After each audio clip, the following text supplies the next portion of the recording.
C'est une journée parfaite. It is such a perfect day.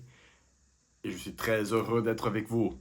Rien n'est à craindre, tout est à comprendre, nous disait Marie Curie, la célèbre Française qui a gagné 3 prix Nobel de physique, de chimie, absolument tout, l'une des femmes les plus connues de l'histoire, les plus reconnues mondialement pour ses grands faits, même dans la découverte de la radioactivité.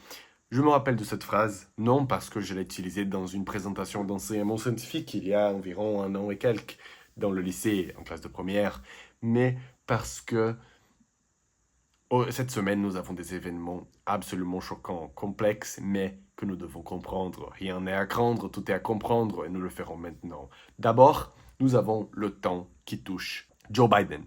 Joe Biden a choisi la retraite. C'est fini pour lui. Il a abandonné ses élections. Et un jour, Pascal avait dit rien n'est si insupportable à l'homme que d'être dans un plein repos, sans passion, sans affaires, sans divertissement, sans application. Et il dit cela parce que nous, très très très souvent, nous ne vivons pas dans le présent. Nous sommes toujours en train de fuir le présent, en fait. Nous sommes toujours en train de visionner un futur meilleur, un avenir meilleur, c'est ce que l'on veut. Mais nous oublions parfois de vivre le présent. Cela vient comme un conseil d'un jeune homme, que c'est moi. Nous ne devons pas perdre notre temps, nous ne devons pas simplement faire du gaspillage de temps parce que c'est la ressource la plus précieuse que nous avons avec notre santé et notre famille.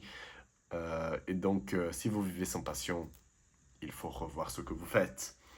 Et alors, nous parlons d'un homme qui a vécu avec beaucoup d'affaires et d'animation et de divertissement. C'est Joe Biden qui vient d'annoncer la fin de sa carrière politique. Il a accepté la retraite. Et alors, il a abandonné les élections américaines présidentielles. Cela causera certainement des impacts significatifs, considérables. On parle ici de l'homme le plus important du monde. On parle ici de la première puissance mondiale, les États-Unis. N'importe quelle répercussion aura des implications dans l'économie mondiale. Rien n'est à craindre, tout est à comprendre et on le fera maintenant. Ou mieux, peut-être demain. Parce que cet événement est tellement marquant que je vais devoir faire une vidéo spécialement pour cela demain, c'est-à-dire le lundi 22 juillet, et cela sortira le 23.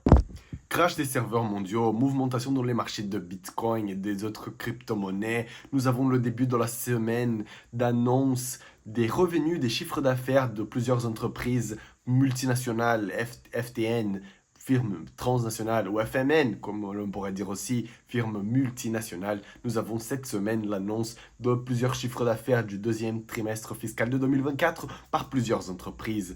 Tesla, Chipotle, pour ceux qui habitent aux États-Unis, et aiment manger je pense que le burrito. Le Bitcoin, pendant cette semaine, depuis la tentative d'assassinat de l'ancien président Donald Trump le 13 juillet en Pennsylvanie, aux États-Unis, il y a eu une augmentation du Bitcoin, aussi parce que l'ancien président Donald Trump avait annoncé comme son vice-président quelqu'un qui est très favorable aux crypto-monnaies, un sénateur. Et alors, nous avons eu une hausse de 10% depuis le 13 juillet, avec l'augmentation des probabilités de victoire de Trump dans ces élections. Et avec ce qui vient de se passer il y a environ une demi-heure, je filme cette vidéo aujourd'hui le dimanche, et demain, certainement, ce sera le thème absolu de ma newsletter de demain. Et si vous voulez d'autres thèmes aussi, vous pouvez laisser dans les commentaires, je les lirai certainement et je répondrai également.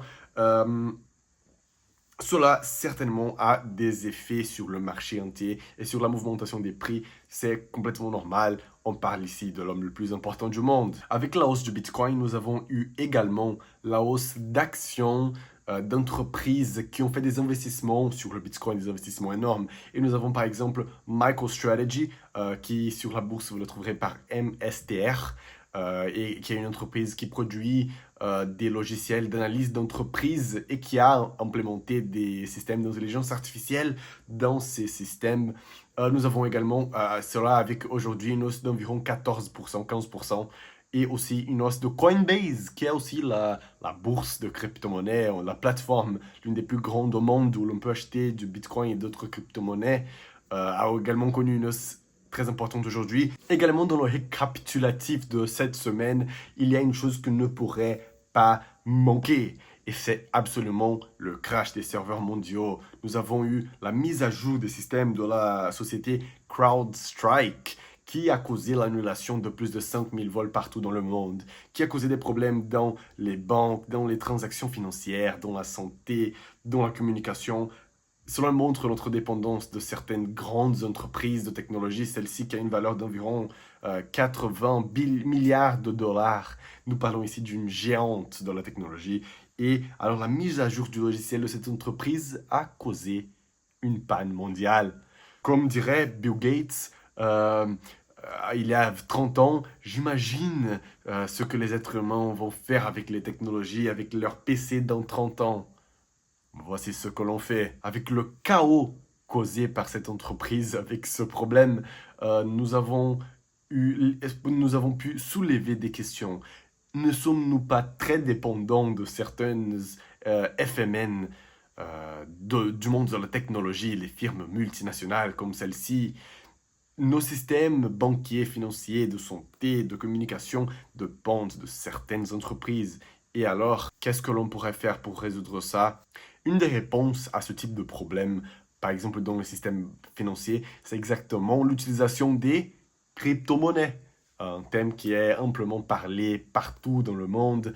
Les crypto-monnaies qui ont une gestion décentralisée, ils ne fonctionnent pas comme une monnaie qui est émise par une banque centrale. Les crypto-monnaies nous permettraient de dépasser cette barrière, ce problème, cette dépendance par rapport aux monnaies centrales qui sont simplement gérées par les banques centrales. Nous arrivons au deuxième moment de cette vidéo. Il s'agit maintenant de la préparation pour la semaine qui arrive. On est le dimanche, demain c'est lundi, après c'est mardi et on doit être prêt. Donc pour commencer, cette semaine, il y aura la publication du chiffre d'affaires de plusieurs entreprises énormes mondiales. Si vous êtes un investisseur, si vous êtes intéressé par le business, ça va être nécessaire de les comprendre. Et c'est pour ça que cette semaine, certainement des vidéos apparaîtront sur cette chaîne avec des analyses de chiffres d'affaires qui seront libérés par ces entreprises. Nous avons par exemple Tesla et Alphabet qui publieront leurs résultats le mardi. Et alors, IBM et Ford et General Motors également cette semaine, qui vont toutes publier leurs résultats, les chiffres d'affaires dans le premier trimestre fiscal de 2024. Cela me rappelle d'une chose, mon grand oral. Si un jour vous êtes des bacheliers et vous voulez de l'aide avec le grand oral, je peux vous aider. Je me rappelle de cela parce que dans mon grand oral, j'ai parlé exactement des trimestres fiscaux et des chiffres d'affaires des grandes entreprises. Les banques européennes, après une période de hausse des profits et des bénéfices grâce à l'augmentation des taux d'intérêt par la Banque centrale, feront face aussi à un possible examen de réalité avec les banques centrales européennes, la Banque centrale européenne, la BCE, et qui est présidée par Madame Christine Lagarde, et aussi la Banque d'Angleterre, signalent des possibles coupes des taux d'intérêt. Et alors, des rapports de banques énormes en Europe, tels que le BNP Paribas à Paris, mais aussi Deutsche Bank, Deutschland et d'autres banques au Santander, Espagne, Unicredit, sont aussi attendus. Cette semaine va être absolument marquante pour le monde des business. Le prix du pétrole vient également d'atteindre son minimum pendant la semaine dernière, depuis mi-juin. Cela découle du fait que les analystes, les investisseurs considèrent possible un cessez-le-feu à Gaza. Et cela alors pourrait soulager le système d'approvisionnement de pétrole mondial. Le temps arrive. Biden a déjà son nom dans l'histoire. C'est le moment déjà de passer la flamme aux prochaines personnes qui viendront. Et donc pendant cette semaine, nous aurons certainement des confirmations sur la personne qui viendra pour remplacer Biden, pour lutter, pas lutter, mais concourir aux élections américaines contre Donald Trump.